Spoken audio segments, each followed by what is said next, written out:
Hola, buenos días. Mi nombre es Lorena Camacho y soy doctora en Lingüística de la Enunciación, con especialización en Lingüística aplicada por la Universidad de Sevilla. Bueno, no os he puesto mi email, pero trabajo en la Universidad de Princeton. Mi email es mi último apellido guardado @princeton.edu, por si alguien está interesado en ponerse en contacto conmigo. Bueno, la presentación de la que voy a hablar, pues está basada en mi tesis doctoral, que es la adquisición y el uso de la expresión de la probabilidad en estudiantes de español como segunda lengua. Básicamente lo que más me preocupaba era el hecho de que para la expresión de la probabilidad, las formas que yo llamo del modo aproximativo, que serían cantaré, habré cantado, cantaría y habría cantado, pues el tratamiento que se les da en las distintas gramáticas de L, pues lo que hace es dificultar su aprendizaje y su adquisición a la hora de expresar probabilidad. Entonces a mí me preocupaba encontrar un modelo de enseñanza, un método, un enfoque que facilitara su aprendizaje y consiguiera su adquisición y su uso. Bueno, pues lo que vais a ver ahora es una pequeña introducción teórica sobre los distintos métodos y enfoques en la enseñanza de español como lengua extranjera bueno, cómo el enfoque cognitivo, la concepción que tiene de la gramática, la lingüística cognitiva, facilitaría el aprendizaje de una segunda lengua, ¿no? El componente gramatical. Y finalmente os voy a presentar de forma muy rápida su aplicación didáctica. Bueno, muchos de los que aprendemos o enseñamos un idioma nos hemos preguntado alguna vez por qué resulta tan difícil aprender una lengua. Muchas son las propuestas que se han ofrecido para intentar que su aprendizaje fuera menos dificultoso y más efectivo. Sin embargo, aún se desconoce cuál es la fórmula mágica del método que lo facilite y que además lleva al aprendiente a conseguir su objetivo, que sería alcanzar la competencia comunicativa, ¿no? Aprender lo que lee, lo que escribe y poder expresarse de forma efectiva con hablantes nativos, ¿no? Además de factores individuales y externos, algo a tener muy en cuenta sería la forma en la que el aprendiente se acerca a la lengua que está aprendiendo, ¿no? A la lengua meta. No podemos, no se puede negar el hecho de los avances que ha conseguido la enseñanza comunicativa en la enseñanza de lenguas extranjeras, ya que se ha podido comprobar que los aprendientes que aprenden de forma comunicativa logran un grado satisfactorio de fluidez. Sin embargo, por otro lado, el problema está en que rara vez consiguen superar determinados errores gramaticales y además muchas veces no son capaces de explotar en situaciones nuevas lo que han aprendido de forma creativa y con suficiencia.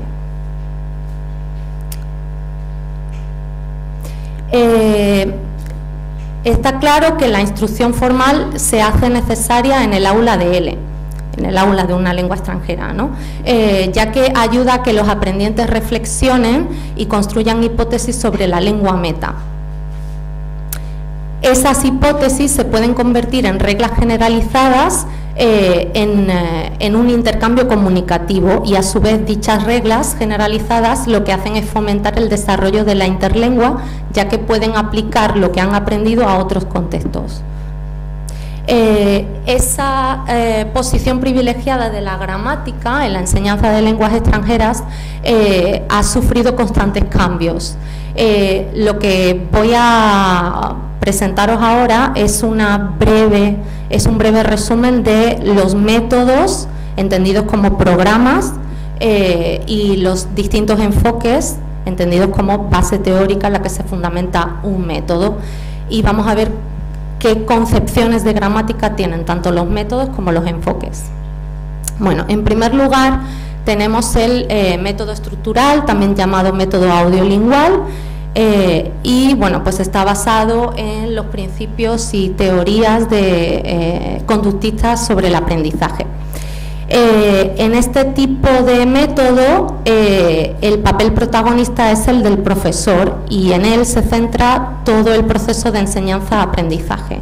El profesor lo que hace es proporcionar nuevos contenidos lingüísticos y lo hace mediante explicaciones gramaticales de reglas con sus excepciones. El aprendiente, el alumno, queda por otro lado en segundo plano y se limita simplemente a memorizar y repetir fórmulas.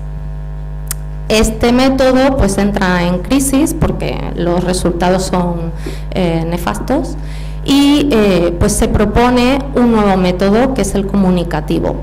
Este método propone rechazar toda atención a la forma y centrarse solo en el significado, con el objetivo de desarrollar la competencia comunicativa del hablante, ¿no? Las 4 destrezas. Los defensores de este método estaban convencidos de que simplemente con la exposición a un input rico, abundante y comprensible, el aprendiente podría adquirir las estructuras lingüísticas. Sin embargo, pues se comprobó que raramente los aprendientes logran superar determinados obstáculos en el aprendizaje de estructuras gramaticales.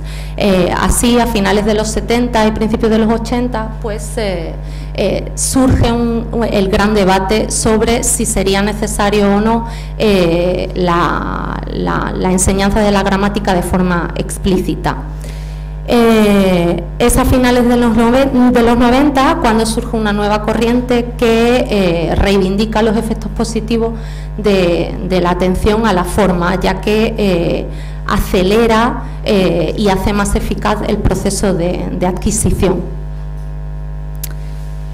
En cuanto a las concepciones de gramática en los distintos enfoques, tendríamos dos fuertemente diferenciadas: la que presenta reglas con sus excepciones y que permitirían construir enunciados correctos, y por otro lado la que se basa en la descripción del uso que hace el nativo y que no se identificaría con lengua.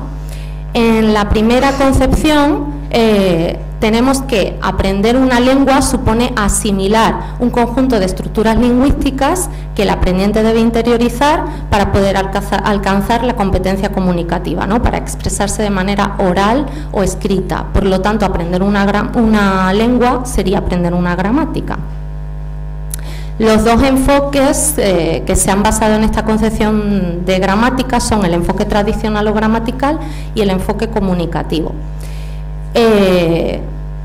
Vamos a ver cómo funciona cada enfoque, ¿no? En el primero tenemos que el enfoque pone al estudiante frente a una estructura, le ofrece reglas de uso y le pide producción. Y en el enfoque comunicativo lo que tenemos es que se pone al estudiante frente a una situación comunicativa, se le ofrece reglas de uso y se le pide producción. Como veis, pues la única diferencia es en el modo de presentar los recursos lingüísticos, pero ambos enfoques ofrecen reglas con sus excepciones. En la segunda concepción de gramática tenemos que aprender una lengua significa adquirir habilidad comunicativa, es decir, ser capaz de interactuar con otras personas en una situación comunicativa determinada. Este tipo de modelo no rechazan totalmente la gramática. Lo que sí hacen es rechazar la idea de que los contenidos gramaticales o la gramática es el instrumento obligatorio para llegar a emitir enunciados correctos. El enfoque por excelencia de este tipo de modelos sería el enfoque por tareas, Y bueno, tenéis ahí el procedimiento. Se propone realizar una tarea que esté abierta a la intervención activa y las aportaciones personales de los estudiantes. Se ofrecen modelos de lengua representativo, se presta atención al contenido de los mensajes y se facilitan momentos de atención a las formas lingüísticas necesarias para poder realizar dicha tarea. La diferencia con los métodos anteriores es profunda, ya que la gramática es simplemente un referente en el que apoyarse para realizar dicha actividad o tarea.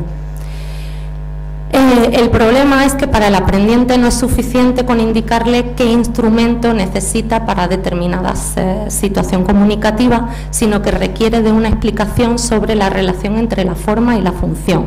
Es decir, necesita tener conciencia de las consecuencias expresivas de qué puede llegar a expresar con los elementos gramaticales con los que trabaja en una situación comunicativa.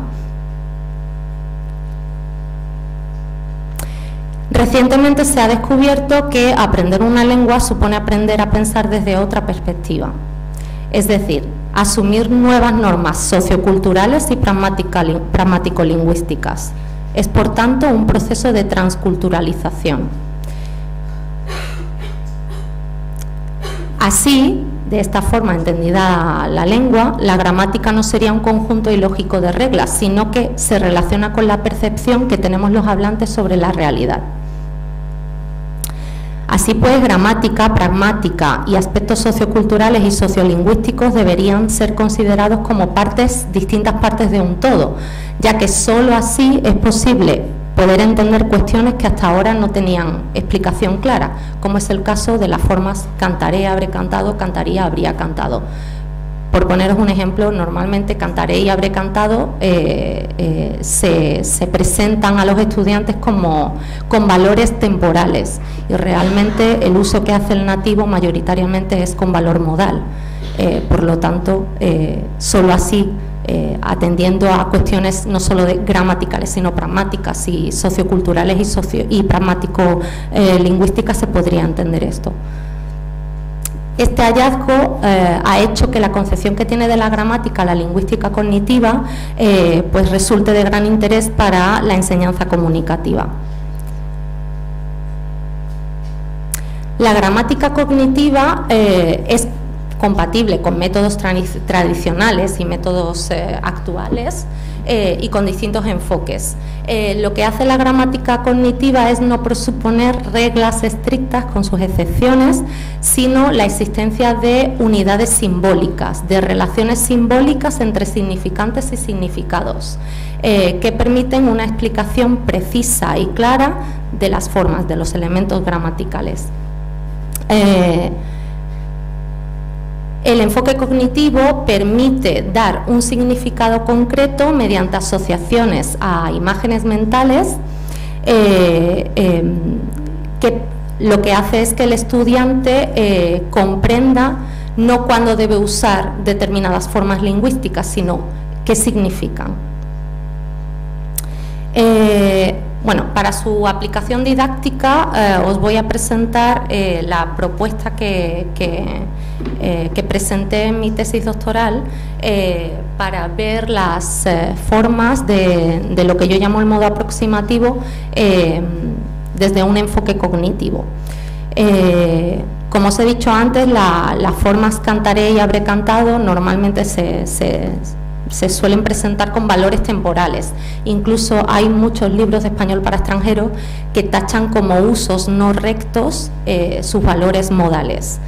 Por lo tanto, están prescribiendo y están diciendo que esas formas verbales solo expresan temporalidad. Bueno, pues estas formas, tanto las del llamado futuro y el condicional, expresan algo no realizado y se diferencian del presente y del pasado de indicativo porque no se pueden considerar los enunciados que expresan como algo verdadero ni como falso. En realidad lo que tendríamos es una aproximación o valoración aproximada sobre un hecho. Os voy a poner unos ejemplos para que veáis esa diferencia de modalidad entre oraciones con indicativo y lo que yo llamo aproximativo. Está en la cafetería, estará en la cafetería. Ha ido al médico, habrá ido al médico. Estaba o estuvo en casa, estaría en casa. Había tenido problemas, habría tenido problemas. Como veis, los ejemplos de A, de la columna de la izquierda, ofrecen informaciones positivas y los de B lo hacen de forma aproximativa.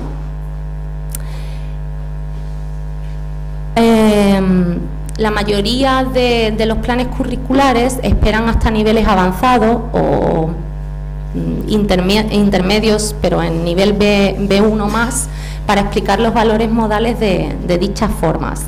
El problema está en que si retrasamos la enseñanza de estos valores, lo que podemos hacer, lo que estamos consiguiendo es que el aprendiente piense que lo que ha aprendido no es operativo ni efectivo y que piense en lo absurdo de aprender estos valores y rechazarlos y no usarlos. Ahora os voy a presentar un PowerPoint que realicé con mis estudiantes de un instituto de una sección bilingüe en Eslovaquia en el que estuve trabajando. Estos estudiantes ya habían aprendido las formas del llamado futuro con valores temporales y yo intenté pues cambiar la visión que tenían ellos de estas formas verbales e intentar que adquirieran sus valores modales. Está pensado para un nivel A2 más, ¿sí? Y bueno, lo presenté justo después de que mis compañeras presentaran, porque el programa lo requería, pues justo después de que vieran las formas para expresar temporalidad. Bueno, lo que hice fue presentarles a un señor que era profesor de español, que había tenido una vida muy interesante, les di datos sobre su vida y bueno, les dije que era un hombre muy curioso, que le gustaba aprender mucho y les pregunté si realmente una persona, por muy curiosa y por mucho que sepa, puede llegar a saberlo todo. Entonces les propuse a mis estudiantes preguntarle a este señor cosas. Por ejemplo, ¿dónde naciste? Nací en Sevilla. ¿Cómo eras de pequeño? Era muy travieso. ¿Dónde conociste a tu mujer? La conocí en Singapur. ¿Cómo era? Era la más bonita. ¿Cómo era de pequeña? Sería igual de bonita y dulce como ahora. ¿De dónde es tu mujer? Es australiana. ¿A qué se dedica? Es maestra. ¿Cuántos años tienes tu hija? Tu hija tiene 5 añitos. ¿Dónde están ahora tu mujer y tu hija? Estarán de compras. ¿Qué planes tienes para los próximos 3 años? ¿Qué harás? Bueno, el año próximo me quedo en Žilina porque tengo muchos planes, voy a participar en un proyecto que me ha propuesto un colega, también quiero seguir viajando, pero después de un año no sé qué haré. ¿Qué será de mayor tu hija? Dice que va a ser escritora porque le gustan mucho los libros y leer, pero todavía es muy pronto para saber a qué se dedicará. Después les propuse analizar lo que había dicho este señor. Volví a poner las mismas preguntas y les pregunté, ¿lo sabe? Y ellos claramente se daban cuenta de que sí. Y fui preguntándoles si Pepe sabía lo que estaba, la pregunta que le habíamos hecho, ¿no? Y al llegar a cómo era de pequeña, sería igual de bonita, todos se daban cuenta de que no lo sabía. Hice lo mismo en presente, lo que tenéis anteriormente es en pasado. Igual ahí, donde están ahora, estarán de compras, también se daban cuenta de que no lo sabían. Y finalmente sobre el futuro, ¿no? Les señalé las formas verbales y ellos pues me fueron diciendo si lo sabía o no lo sabía. Después, pues les hice una explicación de cómo funciona lo conocido y lo desconocido en presente, en pasado y en futuro. Les puse de nuevo los ejemplos con los verbos marcados, las formas verbales. Bueno, y como veis aquí les dije que el futuro decidido se expresa con presente, el futuro pensado, que no tiene por qué ser seguro, puede que no se produzca, pero está pensado en el presente, se haría con la perífrasis de futuro, ¿no? Ir a más infinitivo. Y el futuro desconocido se utilizaría con lo que ellos aprendieron como futuro.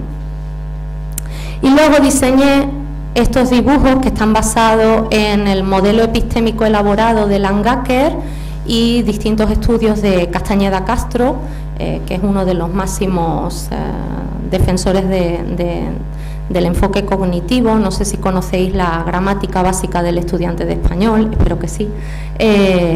Pues él participa, él es uno de los autores de esa obra. Bueno, pues les dije que, que en mi realidad pues hay cosas que conozco y hay cosas que desconozco, pero que pueden ser posibles en mi realidad. Y les marqué con líneas discontinuas aquello que yo no sabía. Obviamente el futuro yo no lo sé, pero sí lo puedo tener pensado o decidido en el presente. Entonces lo que hice, para que vieran cómo funcionaban las formas verbales, esto es para un nivel A2, no están todas las formas verbales, fue este. Les dije que para hablar de lo conocido, en pasado utilizábamos estuvo, estaba o ha estado, el pluscuamperfecto no, porque se ve en un nivel intermedio. En presente usamos está, y para expresar un futuro que no conozco pero que lo he decidido o que lo tengo pensado, utilizamos está o va a estar. Y cuando quiero expresar en pasado, en presente o en futuro algo que desconozco pero que puede ser posible en mi realidad, pues utilizo las formas que yo llamo del modo aproximativo, ¿no? Les dije que para expresar lo que contemplo dentro de mi realidad, bien porque lo conozco, porque es un hecho o me lo han dicho, usamos indicativo, o para aquello que desconozco pero que sí considero como probable dentro de mi realidad, pues utilizaría el modo aproximativo. Bueno, como veis, las conclusiones a las que podemos llegar es que a aprender se aprende, a comunicar se aprende comunicando, pero es necesaria la enseñanza de la gramática. Lo que sí es importante es enseñar una gramática que genere autonomía en el aprendiente. ¿Cómo podemos conseguir esto? Pues utilizando un discurso que favorezca la imagen metalingüística del aprendiente y que les permita reflexionar sobre los elementos gramaticales de los que dispone y utilizarlos dependiendo de su percepción y su cognición sobre el mundo, al igual que lo haría un hablante nativo. Lo que no hay que olvidar nunca es que a comunicar se aprende comunicando. Gracias.